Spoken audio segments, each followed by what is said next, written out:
kan Kak Igun sama Maharani pergi ke Jerman, ya kan, untuk ketemu sama si orang ini kan. Siapa sih? Si ongol-ongol. Si Korlul ya kan. Nah, bertemu dia di situ. Nah, dari situlah semua berubah. Nah, jadi gini, si Korla ini tinggal di Hamburg itu yang notabene tempatnya banyak kan orang Indonesia. Ya. Terus kan memang kebetulan ada beberapa teman-teman gue yang tinggal di situ. Ya. Ada namanya Tania, ada namanya Kak Sonia, semuanya. Dan waktu dia viral akhirnya semua orang tahu di situ. Ya karena mulai nih bermunculan satu-satu pada WhatsApp segala macam gitu. Ini kok kenapa ngasih dia 100 juta? Gue bilang ya nggak apa-apa, itu untuk dia. Iya dong. Itu untuk dia. Lu ikhlas dong? Ikhlas lah. Gue kalau nggak ikhlas, gue ngapain bantu-bantuin orang di luar sana, banyak kali. Ya. Buat gue apa yang sudah gue berikan ya sudah. Iya gitu dong. Kan? Alhamdulillah dipakai dengan baik. Alhamdulillah berarti jadi pahala untuk gue juga. Kalau nggak ya itu urusan dia. Nah, pada bilang begini, iya dia sama teman-teman lamanya yang dulu pernah ngebantuin dia itu semua diblok-blokin. Ya kan? Kata gue kenapa diblok-blokin gitu, enggak tahu deh, pokoknya maunya bertemannya sama yang udah contreng-contreng, yang followersnya banyak. Tapi buat gue nggak mau terlalu into banget ya, gue bilang oh ya udah biasalah, itu namanya juga manusia, kita kan nggak pernah ada yang tahu ya, cuma begitu doang. Nah gue ada tuh satu ketika nge-WhatsApp si Korla ini, gue bilang Bun, jangan dilupain teman-teman lamanya gitu kan. WhatsApp? Iya, kita tuh nggak pernah tahu loh, kan nggak semuanya juga nanti kalau misalkan udah ke Jakarta jadi terkenal, nggak semuanya juga akan ngebantu Bunda. Kalau Bunda ada kesusahan di Jerman, ya teman-teman Bunda inilah yang di Jerman yang akan menolong Bunda. Itu permasalahannya. Maksudnya poin lu care kalau takutnya Bunda digagalin teman-teman lamanya gitu ya? Sudah meninggalkan. Oh sudah? Sudah meninggalkan. Bahkan, kan dia ngomong, bahkan diblok-blokin semua gitu. Jadi dia tuh lupa. Ini valid ya, Nik? Ini valid lah. Ya. Teman-teman gue kan juga banyak kan war. Apa tuh war? Bencong. Gue nyaman aja gue berteman sama Waria gitu. Ya. Karena dia bisa jadi dirinya sendiri, kadang-kadang bisa buat gue ketawa gitu kan. Nah, teman-temannya dia yang zaman dulu tuh ternyata teman-teman gue juga. Jadi gue baru notice, ketika gue di Paris, gue ketemu dia gitu kan. Si A, si B, si C. Si A, si B, si C. Ternyata pas gue tanya, Mak, emang bener Mak diblok gini-gini? Iya Neng, Mak diblok katanya gitu kan. Oh kenapa? Gak tahu, diblok aja. Mungkin takut ketahuan jati dirinya yang sebenarnya. Ya mungkin namanya orang lagi viral, lagi hiporia, nggak mau kehidupan dia zaman dulu tuh terbongkar. Mungkin bisa jadi seperti itu yang gua pikir ya kan. Namanya orang kalau udah terkenal itu kan pasti nanti ada aja satu ntar muncul ya kan. Nah habis itu gue cuma ngomong begitu aja. Tambah parahnya, kenapa gue jadi sebelnya ketika gue bilang sama dokter Oki gini, Dok, nggak mau ketemu sama Korla? Enggak orang WhatsApp aja, cuman dibaca. Kan dokter Oki kan juga ngasih 100 juta kan. Nah disitulah gue berpikir kayak, wah ini orang kenapa ya, kok jadi berubah total begini gitu kan. Apa karena didatengin sama Kak Igun sama Maharani dia jadi switch jadi begitu gitu kan, gue gak tahu. Nah bener aja ketika dia udah sampai Jakarta, semuanya tuh udah gak kayak seperti yang dia omongin waktu masih live aktif gitu kan. Dia bilang gak butuh uang lah segala macem, gak bisa diatur pokoknya. Tapi gue bisa potong, tapi itu bukan urusan lo. Memang bukan urusan. Mau dia berubah kayak mau dia jadi itu bukan urusan lo. Gue sebagai penonton yang selalu diucapin sama dia ketika orang mau menolong dia adalah kata-kata itu. Oh itu yang pegang. Iya. Sampai ada yang namanya Putra Siregar itu mau ngasih 1 miliar cuma-cuma aja dia tidak mau. Ngerti nggak lo? Siapa sih orang dikasih 1 miliar cuma-cuma kagak mau?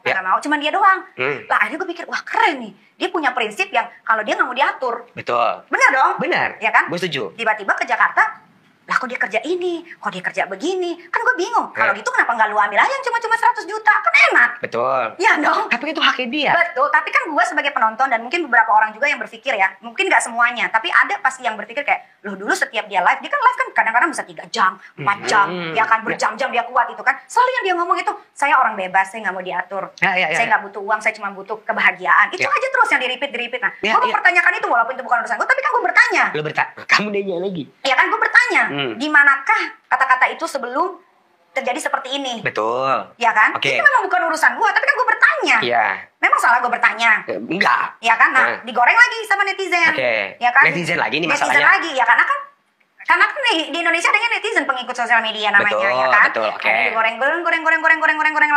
Nah, nggak tahu kenapa tiba-tiba pas lagi live itu si Korla lagi live, langsung Kak Igun tuh komen di live Instagramnya, udah balikin aja duitnya Bunda katanya. Kan bukan gue yang minta. Oke. Iya dong. Iya dong. Gue gak minta itu duit dikembalikan. Ya. Karena Kak Igun yang ngomong begitu, akhirnya gue bales. Ya. Oh lu mau balikin duit gue? Ya udah lu balikin duit gue. Kalau gue telan lu. Gue bilang begitu di live Instagram gue. Lu telan? Iya, padahal dia gede badannya. Terus? Disitulah awalnya, mulai deh tuh langsung kayak gitu. Oke, oh di situ. Nah, tambah panas lagi ketika dia lagi live pagi-pagi, kan gue udah bilang kalau lu bermasalah sama gue, kan gue ini yang katanya tukang cari ribut cari onak, ya lu hina guanya aja. Bisa nggak lu hina guanya aja, jangan ke anak-anak gue. Kalau kata netizen, ya itu kan gara-gara kelakuan lu. Emang itu gara-gara kelakuan gue, kenapa kena imbasnya ke anak gue? Jangan dong. Oke. Ya kan, jangan dong. Itu bisa dibenarkan. Iya kan? Emang ini menghina siapa anak-anak lo? Anak-anak gue dibilang anak-anak haram. Oke. Ayo, dibilangnya katanya uang gue uang haram dan gue ngasih anak anak gue makan uang haram. Yang ngomong itu siapa? Si Korla.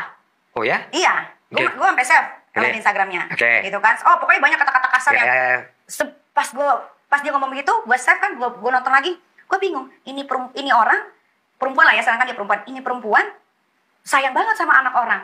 Sampai anak bule apa siapa anak Indonesia disayang di itu. Kok dia bisa menghina anak gue yang masih kecil ya? Ya mungkin dia berpikirnya juga, lu kenapa ikut campur urusan gue nih? Tapi apakah gue menghina anaknya dia? Apakah gue menghina keluarganya?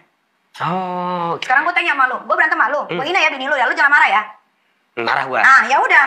Ya. Ayo. Gue bisa membenarkan itu, tapi mungkin dari pihak ini juga pikir gitu kan. Berarti lu jahat juga, dajal juga pikiran lu kalau lu bilang gara-gara lu ngusik dia, akhirnya dia ngusik gua sama anak-anak gua, nggak boleh dong. Oke, harusnya musik lu aja. Gua aja. Ya lu mau ngatain gua anjing kek, lu mau ngatain gua kampret kek, dajal kek. Malah seru tuh ya. Terserah. Tapi kalau udah anak-anak gua, emang anak-anak gua Oke.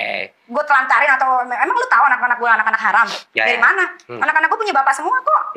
Ya nggak mungkin gua tiba-tiba bunting sama setan. Ya kan? Gak mungkin gue cuma ditiup gitu keluar anak. Gitu anak gue anaknya ada bapak semua kok, apalagi yang nomor 1. Dia akur banget sama bapaknya. Ya gue sakit hati dong sebagai ibunya membesarkan dia, dibilang katanya gue kasih makan anak gue pakai uang haram. Ya kan? Ya gitu, makanya gue bilang kan, makanya sama orang-orang di Indonesia ini, terutama Indonesia, kalau berantem satu ya satu aja, lu jangan bawa kemana-mana. One on one ya? One on one aja. Iya, emangnya lu mau ketika lu berantem sama tetangga lu, anak lu yang dimaki? Oke, gue setuju. Anak lo yang dibully. Tapi kalau orang-orang ngomong gini, kayaknya Nikita Mirzani kecewa aja kali pas Bunda Korla pulang mungkin. Nggak ada, gue nggak ada kecewa-kecewa. Waktu dia masih ngatain gue masih fine. Nggak, mungkin netizen berpikirnya kenapa nggak sama Nikita, kenapa malah gabung sama Nikita. Lu jadi sirik. Nggak butuh. Kalau gue mau, dari awal aja gue udah kasih tahu dia. Dan gue akan ngasih dia 100 juta, gue akan kasih dia lebih. Tapi karena dia menghibur gue, ya dan sesuai tantangan yang dia ternyata bisa menembus 400k, ya gue kasih sesuai sama yang gue omongin. Tapi sekarang gimana? Mas gue udah dia sudah minta maaf melalui live Instagramnya, dia sudah minta maaf. Udah clear dong. Melalui Kak Igun dia sudah minta maaf, ya kan. Tapi kan itu balik lagi ke gua pun ada rasa sakitnya. Kenapa dia bawa anak gua itu aja? Kan sampai Loli kalau lagi live di TikTok itu kan selalunya dibully sama fans-fansnya si Korla kan. Tapi lu ngerasa itu akibat lu nggak? Nggak bisa, nggak boleh. Bisa dong. Nggak boleh. Ya udah kalau begitu, kalau lu suatu saat nanti lu punya masalah, kalau misalkan ada yang musik anak lu atau anak lu dibully, lu juga harus bisa bilang kalau gua bilang begitu berarti lu gara-gara lu dong. Nah, tadi lu pertanyaan ada di lu. Mungkin gara-gara lu berantem, jadi kalau kena imbasnya. Nggak boleh dong, kan nggak boleh. Kalau kita berantem sama orang dewasa, ya orang dewasa aja. Oke. Nggak boleh dong. Kalau lu berantemnya, lu punya anak berantem sama anak gue, ya berantem dah, nggak apa-apa. Kita nggak usah ikut-ikutan. Kita nggak usah ikut-ikutan, kayak di sekolah aja kan. Anaknya berantem, emang ada ibunya juga mau berantem? Kan enggak. Ya. Oke, gue paham. Iya kan? Ya. Gitu loh, itu tuh yang harus dirubah mindsetnya orang-orang Indonesia ya. Kadang-kadang gini, kayak misalkan ada artis bermasalah, masuk ke akun gosip. Lu lihat deh bagaimana netizen berkomentar. Sampai ke anaknya, itu nggak boleh. Itu harus dirubah, ngerti nggak lo? Kalau mau ngatain dia personal aja. Personalnya gitu loh. Gua seumur-umur gue berantem sama orang, gue tidak pernah satu kali pun membawa keluarganya. Sama sekali, zero. Nggak ada. Okay. Itu gue terapkan, harusnya itu jadi pelajaran untuk banyak orang. Untuk selalu berantem sama orang? Bukan, untuk jangan anak kecil loh. Anak kecil itu kan di bawah umur, masih dilindungi sama pasal yang namanya pelindungan di bawah umur. Kalau gue laporin ya pasti kena semua. Ya. Tapi lu bisa nggak berantem setahun? Tahun lalu gue gak berantem. Oh, tahun lalu ya? Tahun lalu gue sama sekali lo gak berantem dengan siapapun. Ini 2023 udah lu awalin dengan berantem ya? Ya itu kan karena ada sebabnya. Memicunya juga gara-gara yang rasa sakit hati gue ke Kak Igun yang gue tahan selama 1 tahun itu. Akhirnya memuncak lah di situ. Ngerti gak? Jadi semua ada sebab, ada akibatnya. Bukan yang gue tiba-tiba berantem, ngerti gak? Oh, oke. Gitu. Karena gue pikir selang dari 1 tahun itu, Kak Igun akan datang ke gua, ngobrol. Nik sebetulnya nggak gitu loh, misalkan ceritanya kan enak, tapi kan tidak. Ini udah malas sama lu kali. Itu lo saja. Kenapa malas sama gua? Emang gua punya salah sama dia? Gua nggak tahu. Nah, ini udah malas sama lu. Gua tidak pernah berantem sama dia. Gua nggak pernah cari ribut sama dia. Begitupun dia nggak pernah cari ribut sama gua. Dia setiap minta tolong apa, gua selalu bantuin. Terus lu bilang dia malas sama gua, kenapa? Gua aja bertanya-tanya, kenapa dia malas sama gua? Nah makanya kecuali lu pernah dengar di mana nih kita ribut misalkan sama Kak Igun? Boleh. Ada sebabnya dong dia benci sama gua. Ini kan enggak. Ya. Terakhir aja dia minta tolong sama gua untuk acara Miss Grand aja masih gue bantu. Oke.